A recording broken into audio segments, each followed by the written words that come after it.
Paano kung ang pinakamalaking banta sa calling mo o misyon sa buhay ay hindi ang kabiguan? Parang counterintuitive pakinggan, di ba? O nga eh. Kasi paano kung ang tunay na banta ay yung tahimik at kagalang-galang na pagpili sa isang komportableng tagumpay? Yung tagumpay na hindi naman talaga para sa'yo. Isipin mo muna yan. Ang bigat niyan kasi madalas ang kinatatakutan natin ay ang magkamali o bumagsak. Tama. Pero paano kung ang panganib pala ay maging sobrang galing sa isang bagay na hindi naman talaga ipinagawa sa'yo? Ako ang kasama nyo para sa malalimang pagtatalakay natin ngayon at kasama ko ang ating resident expert para himayin ito. Hello! Oo, at ang misyon ng malalimang pagtatalakay natin ngayon ay kunin yung mga pinakamahalagang aral mula sa mga tekstong The Question Beneath Every Calling at Unstoppable Mission. Kumbaga sasagutin natin yung tanong na, tayo ba ay nagtatayo ng mga organisasyon para lang mapanatili ang ating ginhawa? O nakikibahagi tayo sa isang misyon na magbabago ng mundo? Exactly. At kailangan nating linawin sa mga nakikinig na impartially nating inire-report ang mga ideya mula sa sources na ito. Hindi tayo kumikiling sa anumang political side na baka nakakabit sa mga materialis na ito. Correct yan.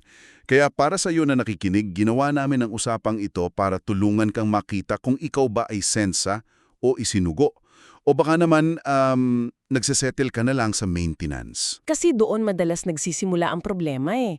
Yung kinatawag sa teksto na quiet collapse of vision. Paano ba nangyayari ang tahimik na pagguho ng vision na yan? Ang pagbaba kasi ng kalidad ng misyon, hindi naman yan nagsisimula sa isang malaking iskandalo, walang sumasabog. Walang malaking balita sa TV, ganon. O ng isang tao o ng isang simbahan.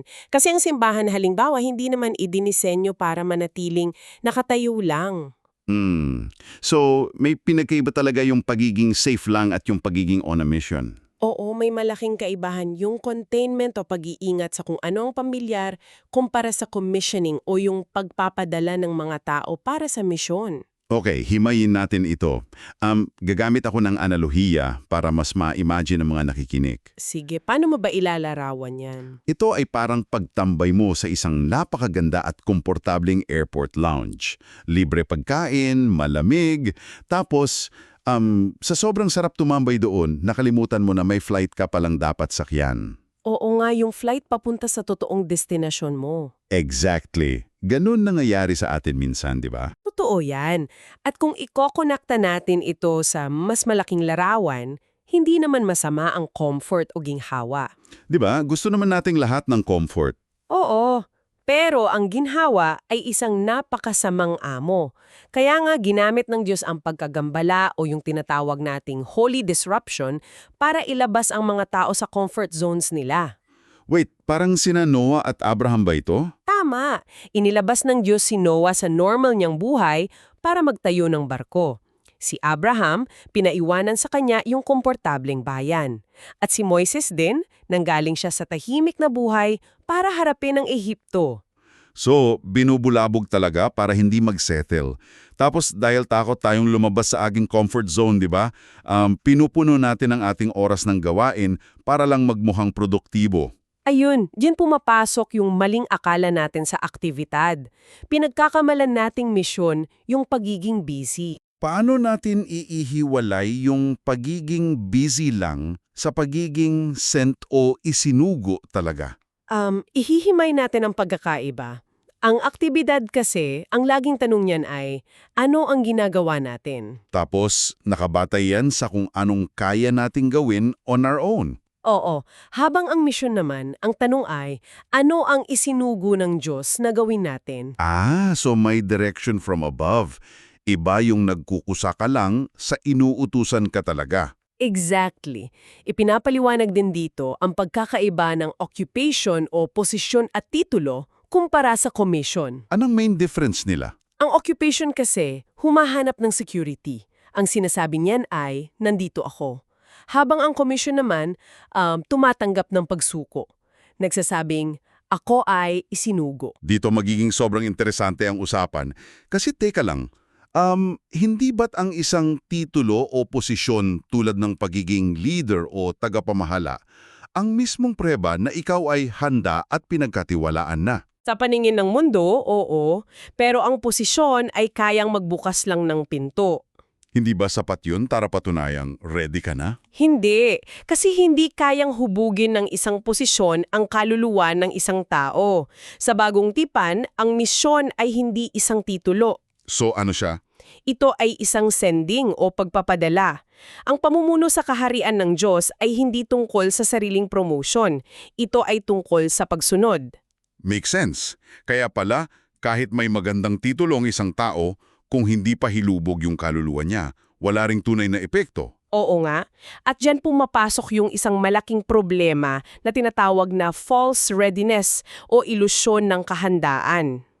Ito yung nagkakamali tayo sa pagpili ng mga leader dahil feeling natin ready na sila. Tama. Kasi nauuna yung desire o kagustuhan kesa sa formation o pagkahubog. Paano natin napagkakamalan yung desire? Madalas kasi pinagkakamala nating kahandaan yung sigasig o zeal. Nakita nating magaling, masipag, aakalain na nating ready na ipadala. Hindi pala ganun yung pattern ng Diyos? Hindi. Ang malalim na pattern ay humuhubog muna ang Diyos bago siya magpadala. God forms before He sends. Wow. May examples ba tayo niyan sa sources natin? Oo, marami. Nariyan si Moises sa disyerto na nag-aalaga muna ng tupa ng napakatagal. Si David din kasama ang mga tupa. At syempre, yung mga taon ng pagiging tago ni Pablo bago siya naging dakilang apostol. So, dumaan muna sila sa obscurity. Nakatago muna sila. Oo, kasi ipinapaliwanag ng sources natin na ang mission field ay inilalantad kung ano ang itinatago ng silid-aralan o ng plataforma. Grabe yon. Pero teka, sa mundong mabilis ang takbo, para sa iyo na nakikinig sa atin ngayon, hindi ba't ang paghihintay ay nangangahulugan ng pagkawala ng oportunidad? Ang pagpapatakbo ng isang sports car ng napakabilis pero hindi mo muna inayos ang makina. Delikado yan. Sobra.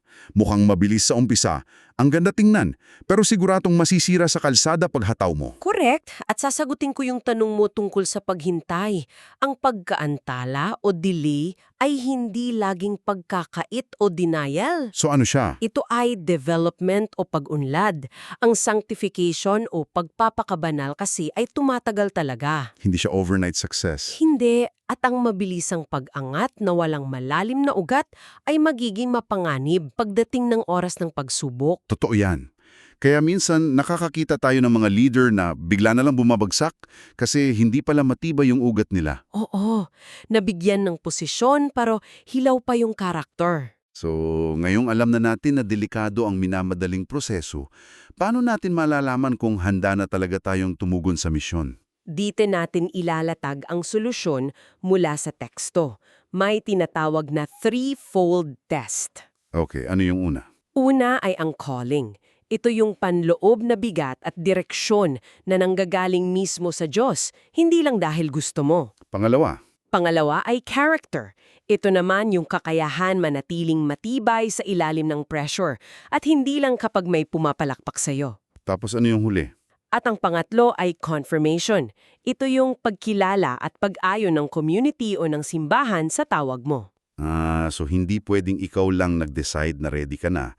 May community na mag-a-affirm. Tama. At ikokonekta natin ito sa modelo ng Acts chapter 13 sa Antioch. Anong nangyari doon? Nagsimula sila sa pagsamba bago sila gumawa ng estratehiya. Nakinig muna sila, tapos nagsalita ang Holy Spirit. Ano yung inutos? Inutos na ibigay ng simbahan ang pinakamagagaling nilang tao, sina Barnabas at Saul. Wait, pinakawalan nila yung best nila. Oo, binitawan nila para isugo sa labas sa halip na itago para sa sarili nilang interes at pagpapalaki ng grupo. Kaya ano ba talaga ang ibig sabihin ng lahat ng ito para sa iyo na nakikinig? Paano natin babaguhin ang kultura natin kung saan sinusukat ang tagumpay sa kung gaano karaming magagaling na tao ang nananatili? Yung tinatawag nating retention, di ba? Imbes na sukatin sa retention, dapat siguro sinusukat natin kung ilan ang napapadala o nare-release. Ang nakakabilib dito yung katotohanan na kapag nagpapadala o nagsisend ng simbahan, hindi ito nababawasan. Parang baliktad sa math natin, Oo, kasi sa halip na mabawasan, ito ay nagmumultiply. Ang ebanghelyo kasi ay likas na malawak at centrifugal. Centrifugal. So, laging tumutulak palabas. Exactly, laging sumusulong palabas, hindi nagkukulong sa isang lugar. Napakaganda nun. Bago tayo magtapos, ibubuod ko lang yung naging paglalakbay ng ating malalimang pagtalakay na yon. Sige, para mas madaling matandaan ng mga nakikinig. Nalaman natin na ang tunay na misyon ay hindi nagtatapos sa pagpapanatili ng isang komportableng posisyon. Ang misyon ay isang pagpapadala na nangangailangan ng panloob na pagkahubog bago ang pampublikong komisyon. Tama, yung God forms before He sends. At yung paglipat mula sa pagiging lokal na tapat tungo sa may pandaigdigang epekto, dumadaan talaga sa mahaba at matagal na proseso ng pagsunod. Kaya kailangan talagang mag-ingat sa quiet collapse of vision at sa false readiness. Oo nga. Kaya ipapaalala ko sa iyo at ating mga tagapakinig, naging mas maliit ba ang kilos at misyon mo kumpara sa teolohiya at paniniwala mo? Isang magandang reflection yan para sa ating lahat. At para mas pag-isipan mo pa pagkatapos ng usapang ito, iiwan ko kayo ng isang mapanghamong tanong. Ano yun? Paano kung ang pakiramdam mo ng pagkaantala, pagiging tago, at obscurity sa buhay mo ngayon ay hindi pala paglimot ng Diyos sa iyo? Oo nga no. Paano kung ang mismong dilim at katahimikan na inireklamo mo ay ang eksaktong proseso ng paghubog na kailangan mo para hindi gumuho ang iyong karakter kapag ibinigay na sa iyo ang pinakamalaking misyon ng buhay mo? Isipin mo yan hanggang sa susunod nating pagtalakay.